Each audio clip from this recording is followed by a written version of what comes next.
So what are various kinds of report और types of reports अगर हम देखेंगे तो there are around 7 types of reports, though many more can be added.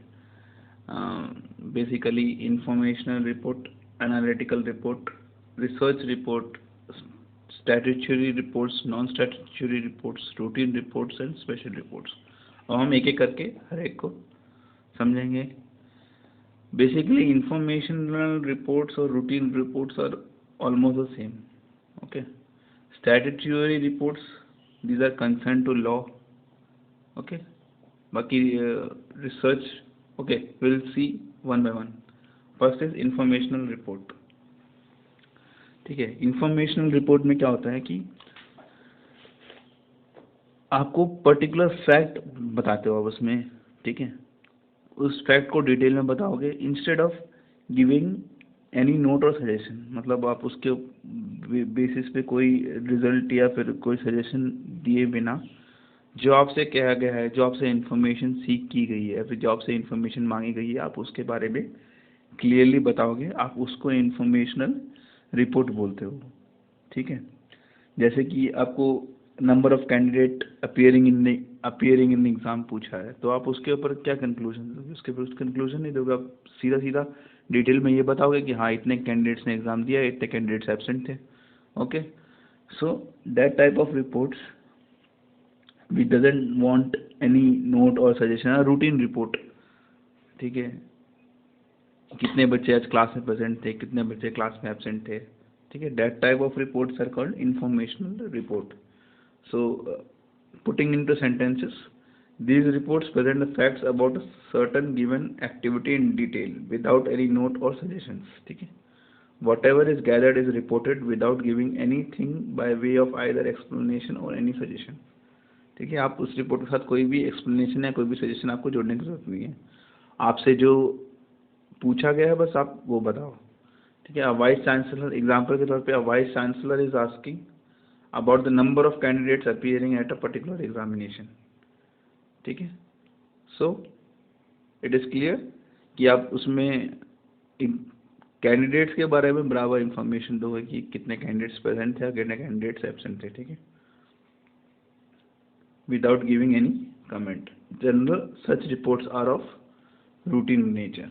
Okay, next type of report is analytical report. Analytical report में या तो reporter जो होता है वो खुद से डेटा के साथ में एनालिसिस भी करते हैं. ठीक है, डेटा के साथ में एनालिसिस कैसे होती है? जैसे आप पाई चार्ट से उसको बताओ, बार डायग्राम से बताओ. ठीक है, फिर टैबुलेट करो उस डेटा को, फिर वहाँ से कुछ कंक्लूजन्स और इंटरप्रिटेशन बताओ. आइदर एक पर्सनल इंटरेस्ट पर रिपोर्टर खुद ये सब चीज़ें करता है, या फिर जिसने वो रिपोर्ट उसे बनाने के लिए बोला है, they ask the reporter to report all this things. Okay, जिससे कि बेसिकली स्टैटिस्टिक्स से होता क्या है कि हमें एक तरह का ट्रेंड पता चलता है, जिससे कि हम आगे की चीज़ों को एंटिसिपेट कर सकते हैं, यानी आगे की चीज़ों को पता कर सकें. सपोज जैसे कि एक चीज़ का यूसेज बहुत ज़्यादा बढ़ रहा है, तो फ्यूचर में उसका यूसेज क्या होगा, ये बिजनेस डील्स के लिए ये सब पता करने के लिए आपको एनालिसिस करना ज़रूरी है.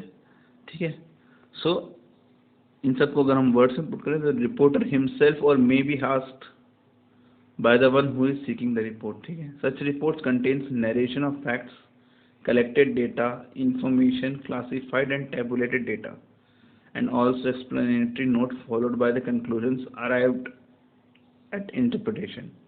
ठीक है, एग्जाम्पल के तौर पर कंपनी चेयरमैन ने फॉलोइंग ट्रेंड्स ऑफ सेल पता करनी है इन अ पर्टिकुलर एरिया. ठीक है, तो जाहिर सी बात है आप पहले तो ये देखोगे किसी कितनी सेल्स हुई हैं, पिछले साल में कितनी सेल्स हुई थी, पिछले 10 सालों में कितनी सेल हुई हैं, अब कितनी सेल्स हुई हैं. उसके हिसाब से आप एक बार चार्ट या फिर एक ग्राफ बनाओगे जिससे कि ये क्लियरली पता चल सके कि ट्रेंड्स फॉलिंग है या ट्रेंड्स राइजिंग है. Okay, a company chairman may ask for a report for following trends in a sale in a particular area. He will in this case be naturally interested in knowing all the details including that of the opinion of the investigator. Okay, along with statistical analysis आपको investigator की opinion भी उसमें matter करती है। ठीक है, next is research report. Okay, so research report के बारे में मैंने पहले ही समझाया था कि रिसर्च इज अ प्रोसेस। वहाँ पे आप एक हाइपोथेसिस या फिर एक एम लेके आप चलते हो। ठीक है, उसके बेसिस पे आप एक्सपेरिमेंटेशंस करते हो। ठीक है, उसके बेसिस पे कुछ रिजल्ट्स आते हैं, कुछ कंक्लूजन्स आते हैं। अगर वो रिजल्ट्स एंड कंक्लूजन्स जिस एम को आप लेके चल रहे थे उससे मैच कर रहा है, okay, then whatever you have thought was correct. Okay, and if it is doesn't matching, that means you need to change the hypothesis or the statement that you made about the particular thing. ठीक है, और ये report किसी एक individual से भी बनाई जा सकती है, किसी ग्रुप ऑफ इंडिविजुअल से भी बनाई जा सकती है। ठीक है, एक गिवन प्रॉब्लम होगा, this reports can be made by a particular individual also, group of individual also. Okay, जैसे कि एक इंडियन ओन्ड कंपनी है, they ask their research division कि आप बताओ कि इस तेल का क्या सब्स्टिट्यूट हुआ। तो उन्होंने एक इंटेंस स्टडी की उसके कैरेक्टरिस्टिक्स के बारे में, उसके कैलोरीफिक वैल्यू के बारे में, अलग अलग तरीके से उसकी इंटेंसिव स्टडी की।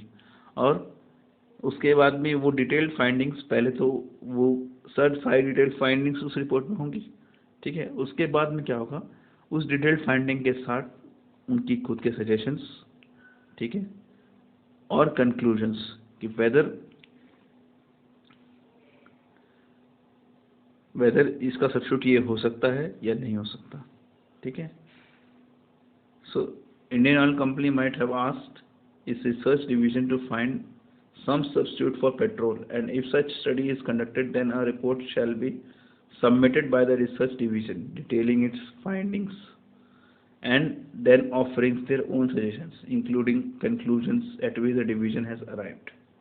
Okay, as to whether such a substitute is this, and if it is there, then there can be same be put to use with advantage and effectively. ठीक है, बेसिकली हम ये देखेंगे कि जो सब्स्टिट्यूट हम देख रहे हैं, मतलब रिपोर्टर अपना सजेशन देगा आफ्टर डिटेलिंग कि जो सब्स्टिट्यूट आप देख रहे हो वो सही में यूज़फुल है या नहीं है। ठीक है, अगर यूज़फुल ये है तो हम उसको सही एडवांटेज के साथ और इफेक्टिवली यूज़ कर सकते हैं या नहीं कर सकते। ठीक है, all details shall be naturally be asked and has to be given.